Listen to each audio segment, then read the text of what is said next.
அல்லேலூயா, அல்லேலூயா. உடன்படிக்கை பெட்டியை கொண்டு போய் தாகோனுடைய கோயில்ல வச்சாங்க. தாகோனுடைய ஸ்தலம் தொம்முன்னு கீழே விழுது. ஆனா இன்றைக்கு கிறிஸ்தவ வாழ்க்கையில ஏன் தத்தளிப்பு? பெட்டி இருக்க வேண்டிய ஸ்தானத்தை விட்டு வெளியே போச்சு. ஆண்டவர் உடன்படிக்கை பெட்டியை அழைச்சிருக்கிறார். நித்திய உடன்படிக்கை ஆவியினாலே சுத்த இருதயத்தை கொடுத்து இந்த உடன்படிக்கை கீழே கொண்டு வந்துக்கிறார்.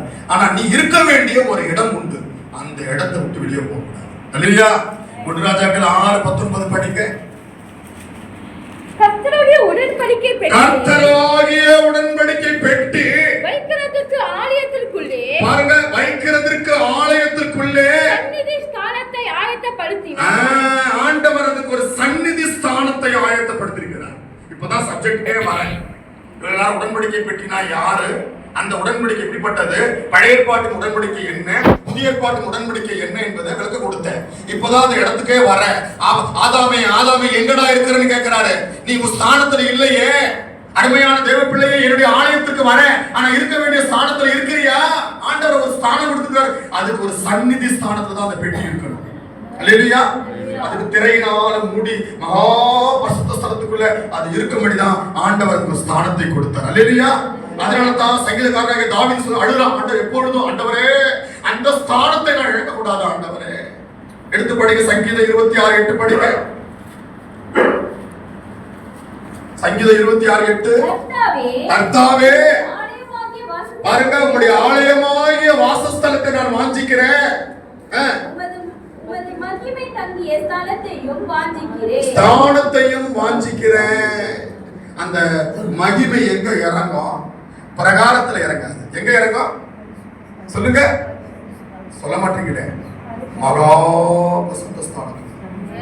அதாவது உடன்படி ஆசரிப்பு கூடாரத்துல 3 பகுதி இருக்கு. ஒண்ணு பிரகாரம், பரிசுத்த ஸ்தலம், மகா பரிசுத்த ஸ்தலம். பிரகாரத்துல கூட விருத்த சேதனம் அடைந்த இஸ்ரவேல் வந்துட்டு ஓடிடுவான்.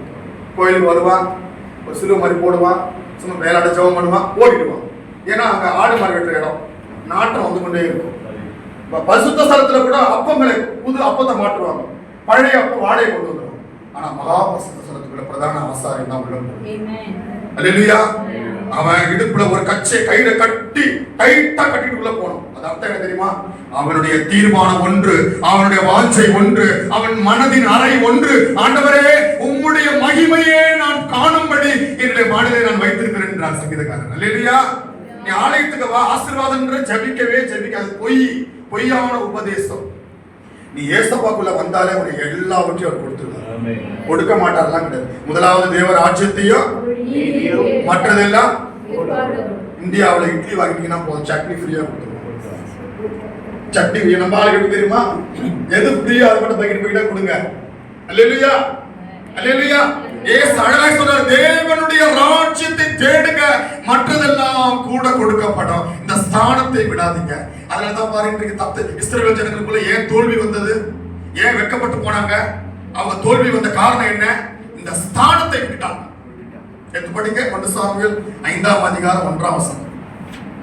பெலிஸ்தர் தேவனுடைய பெட்டியை பிடித்து அதை எபெனேசரிலிருந்து அஸ்தரோத்திற்கு கொண்டு போயிட்டாங்க. ஸ்தானத்தை எழுதிட்டாங்க. எல்லாம் பாத்தீங்களா? நான் சொல்றது பொய்யா?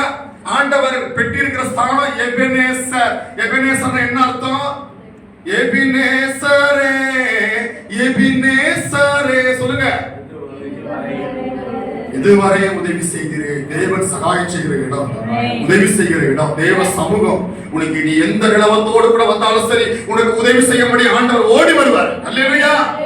வீட்டுக்கு நான் போவேன், எத்தனை பசி பட்டினியோடு போறதா இருந்தாலும் சரி, நான் சொல்லுவேன், அம்மா எதுக்கு ஆகாரம் செய்து கஷ்டப்படுறீங்க, வீட்டை ரெஸ்ட் எடுத்துவேன். ஆனா பசி பட்டினியோடு கூட நான் போது எங்க அம்மாவுக்கு தெரியும், கரெக்டா அதுக்கேற்ற ஆகாரத்தை செய்து. அல்லேலூயா. ஆண்டவர் உனக்கு அழகான ஒரு போஷணத்தை வச்சிருக்காரு.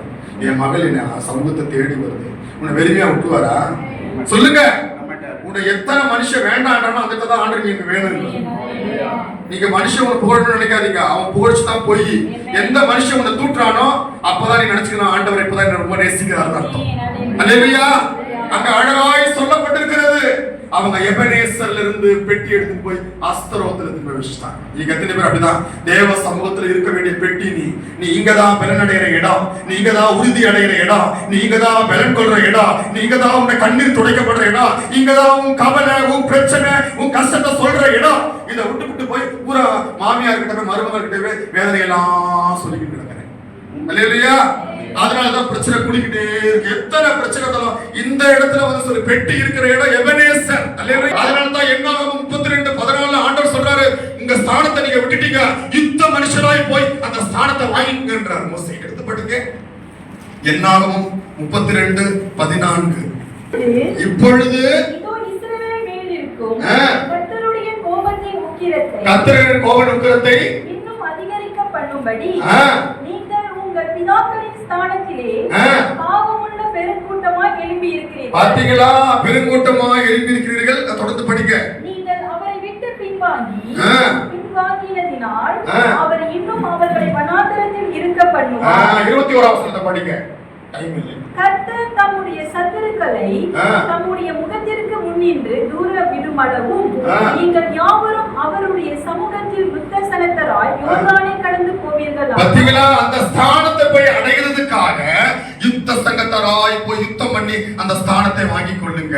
நான் இந்த ஸ்டாண்டர்ட் பத்தி சொன்னா இன்னும் சொல்லிக்கிட்டு கொள்ளலாம். ஆசா ஊழியக்காரங்க இருக்க வேண்டிய ஸ்டாண்டர்ட் என்ன, விசுவாசிங்க இருக்க வேண்டிய ஸ்டாண்டர்ட் என்ன? நீங்க நிறைய பேர் இந்த ஸ்டாண்டர்டை விட்டதுனால தான் வாழ்க்கையில தவிக்கிறாங்க. அல்லேலூயா, அல்லேலூயா. அதனாலதான் அந்த பாட்டை பாடணும். பெத்தேலுக்கு போ, அங்கதான் அவனை போஷி அப்பத்தின் வீடு, அங்க எருசலேம் பெத்தேலே எங்க இருக்கு? எருசலேமில இருக்கு. நீங்க சிம்சோனை படிச்சு பாத்தீங்கன்னா பைபிள்ல இங்கிலீஷ் பைபிள் எடுத்து படிச்சு பாருங்க, அழகா இருக்கும். அவன் எரிகோவுக்கு போனான்ற இடத்துக்கு வெண்ட் டவுன் இருக்கும். ஜெருசலேம் என்ற வார்த்தை வெண்ட் அப்னு எழுதிருக்கும். அல்லேலூயா. அந்த கெட்டகுமாரனை பத்தி படிச்சு பாருங்க, கள்ளக்குகையில் அகப்பட்ட மனுஷனை படிச்சு பாருங்க. he came away from Jerusalem எழுதிருக்கும். அவன் போய் குத்துவிழா பிடிக்கப்படுறான். ரூத் நகோமியை பத்தி படிச்சு பாருங்க. அவங்க எருசலேமை விட்டு பஞ்ச நேரத்துல நேரா எரிகோவுக்கு போறாங்க. எலிமெலேக்கு செத்து போயிடுறான். 2 ஆண் பிள்ளையும் அவுட், புருஷனை இழந்துடுறாங்க. அல்லேலூயா. எங்கெல்லாம் அந்த ஸ்தானம் எருசலேம் ஆகிய பெத்தேல் ஆகிய தேவனுடைய ஸ்தானம் ஆகிய அனுபவத்தை விட்டுட்டு வெளியே போறாங்களோ அங்கெல்லாம் அடி உத கிடைக்கும். அதனாலதான் இந்த ஸ்தானத்துக்கு பெத்தேலுக்கு ஓடிவா அந்த பாட்டை நம்ம கடைசியா பாட போறோம். அல்லேலூயா. அந்த ஸ்தானத்துக்கு ஓடி, ஒரு ஸ்தானம் எங்க? ஆண்டவர் ரட்சித்து அபிஷேகித்து இந்த ஸ்தானத்துல வச்சிருக்க அந்த ஸ்தானம். ஊழியக்காரருக்கு ஒரு ஸ்தானம், விசுவாசிக்கு ஒரு ஸ்தானம். ஊழியக்காரனுக்கு பழைய பாட்டுல ஊழியக்காரனுக்கு பாவ நிவர்த்திக்கு, விசுவாசி பாவ நிவர்த்திக்கு அரசேக்கள் கட்டணும். ஊழியக்காரனுடைய விருத்த சேதனத்துக்கு 6 சேக்கல் கட்டணும். பணம் இல்ல. புதிய ஏற்பாடுல பணத்தின் அடிப்படை சொல்லல. அரசேக்கல் 6 சேக்கல் என்ன அர்த்தம் தெரியுமா? தன்னுடைய ஜீவியத்தை தியாகமாய் ஒப்பு கொடுக்கிற 6 அனுபவங்கள். அதனால தான் போவாஸ் ரூத்தினுடைய மடியில 6 படி கோதுமை போடும். இந்த 6 என்பது எபிரேயர் 6ஆம் அதிகாரத்துல அழகா இருக்கு. 7வது கிறிஸ்துவின் பூரணம். அல்லேலூயா. பலிபீடம் இருக்கும். புல்பிட் வந்து எங்க வேணா இருக்கிறது பயம் வரலாம். புல்பிட் அடிப்பான். அல்லேலூயா. புல்பிட் இல்ல, நம்ம தான் பலிபீடம். சில தெருல புல்பிட்ட மட்டும் அலங்காரம் பண்ணிக்கிறாங்க. புல்பிட்டுன்னு நம்மள விட்டுறாங்க.